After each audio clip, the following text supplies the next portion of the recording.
Hello! If you've seen my running videos before, then welcome back. If you're new to these running vlogs, then where have you been?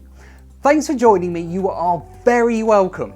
You don't have to have seen any of my previous running videos to join in now, as this brand new series will be standalone as it's covering a brand new challenge. And in a moment, I'll tell you all about it.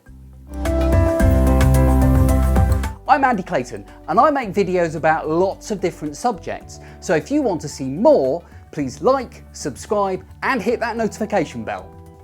Before we get to the details of my new challenge, for anyone who's new here, let's have a quick trip down memory lane, the story so far. In March 2018, I was unfit.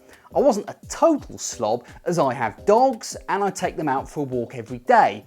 However, as anyone who owns a hound will tell you, walking can often consist of just as many steps backwards as it does forwards, especially when your four-legged friend decides to sniff every blade of grass they pass.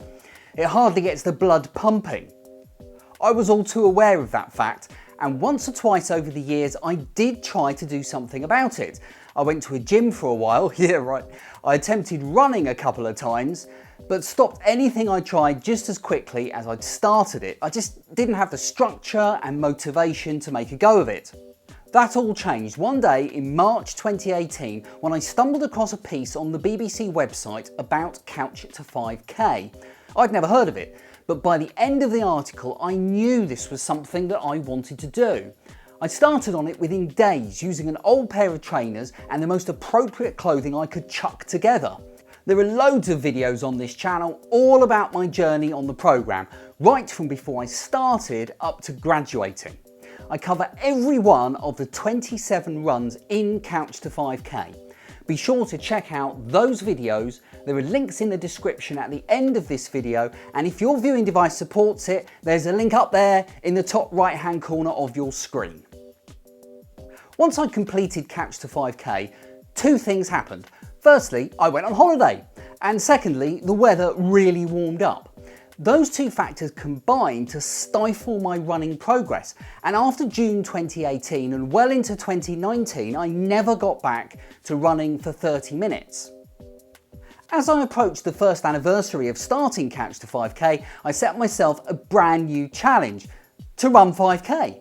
Despite the name of the programme, Couch to 5K is time-based, so while I'd successfully managed 30 minutes, I hadn't quite made it to 5,000 metres.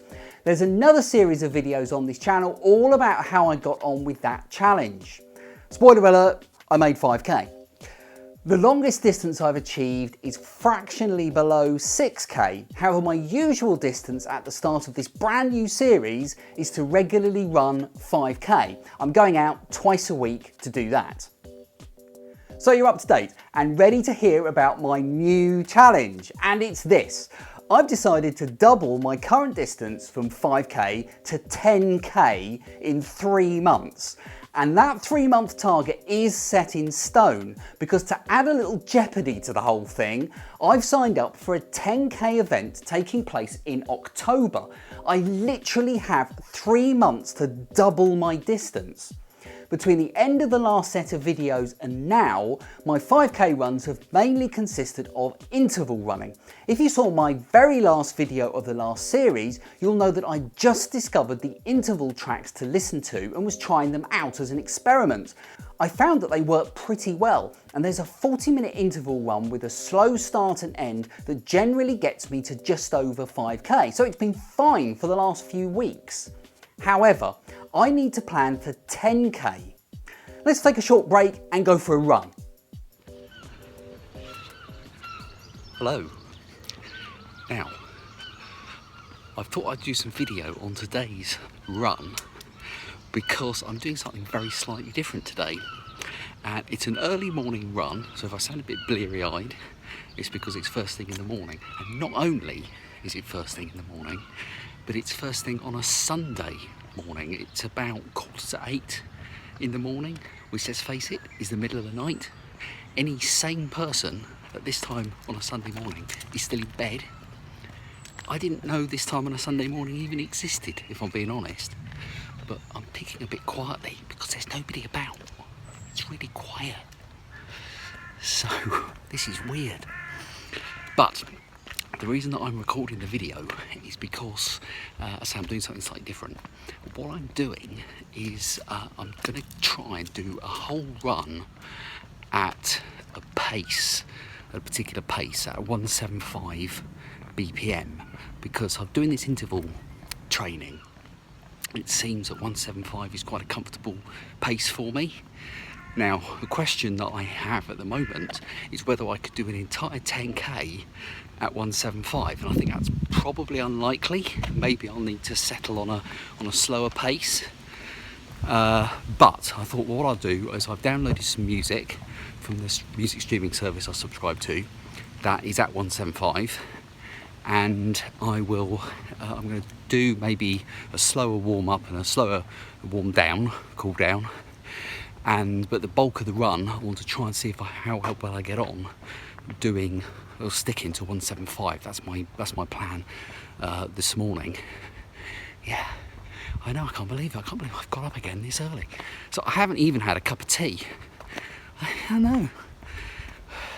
This shows how I've been bitten by the running bug, because this is way out there. This is. Anyway, let's get on with it. 175. I'll try and do 5k if I can. And I'll let you know how I get on. Right, that's it, done. So I've run another 5k, and I did just sort of fill in the gaps. I started off at 150 for a minute, then I went up to 160 for 3 minutes, and then I did 175 for, well, I don't know what it was. It must have been about 25 minutes, if not half an hour maybe. And hang on, it's a good thing about Sunday morning, there's not much traffic about. See, all the same people are in bed, I told you. So, yeah, and then I slowed down a little bit back to sort of a 150.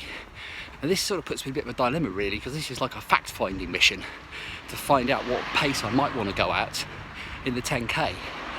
And 175 feels not slow, but on the slower end of what I'm comfortable getting into a pace with.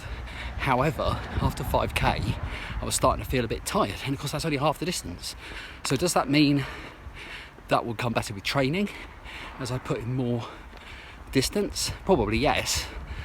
Or should I be looking to take a slower pace?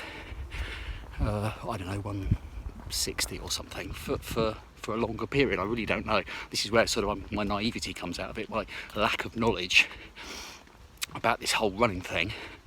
But I enjoyed it, which is the main thing. And it was really nice running along the promenade along the side of the beach. That was nice. And when I go that way during the day, quite often there's people milling about, especially around the cafe, and they're very rarely looking at what they're doing. So you're having to sort of weave in and out. And there are times when you have to take evasive steps. It's not their fault, they don't expect somebody to be running past them, I suppose. But this morning, of course, the cafe wasn't even open. So, yeah, so there's not very few people about. So there we are. Right, back now for the cup of tea and some breakfast. And yeah, some more thinking about what I'm going to be doing pace-wise. Really not sure. So I had a dilemma, as you can see. I need to get to 10k, but I clearly needed to map out how I'm going to get there. I'd like to take this opportunity to thank anyone who left a comment during my last series of videos about getting to 10k. I've read and inwardly digested all that was said, and thank you so much for taking the time to send in your suggestions. They all gave me food for thought. It looks to me as if the various Couch to 5k programs that are out there are all very similar from what I can tell. However, there are loads of different methods of extending your efforts to 10k. It's such a mental as well as a physical barrier to overcome that I do feel that you have to be totally 100% invested in whatever system you go for. If there's just a tiny element of doubt, then you're making it so much harder to reach your goal. So, with that in mind, my thoughts at the start of this challenge are to do my own thing. It sounds reckless and may very well prove to be a foolhardy way to go, especially as I don't really have much of a clue, to be honest. Looking at other programs I've seen, they appear to have harder runs mixed in with easier runs to build stamina. I like the interval training, so my thoughts at the moment are to do one interval run a week and either 1 or 2 distance runs. In my previous series, I extended my runs by time, and that worked well for me. So for my 10k challenge, I'm going to add distance, extending each week by half a kilometre. That should take me to 10k around the beginning of September, giving me a month wriggle room. It's time now for the first 2 proper runs of my challenge. My first run was another interval run and another early morning run. Am I nuts? My second run is the first to add distance at a steady pace. Right, it is early on a Saturday morning and I'm somewhere different. I'm in a local national park, so there are horses and all sorts, but it makes a change from running along the coast, so that'll be nice. And I'm gonna try and do 5.5k today. Now I should be able to do that okay, so I'm quite confident about that. It's my first step on the route to getting to 10k, so different location.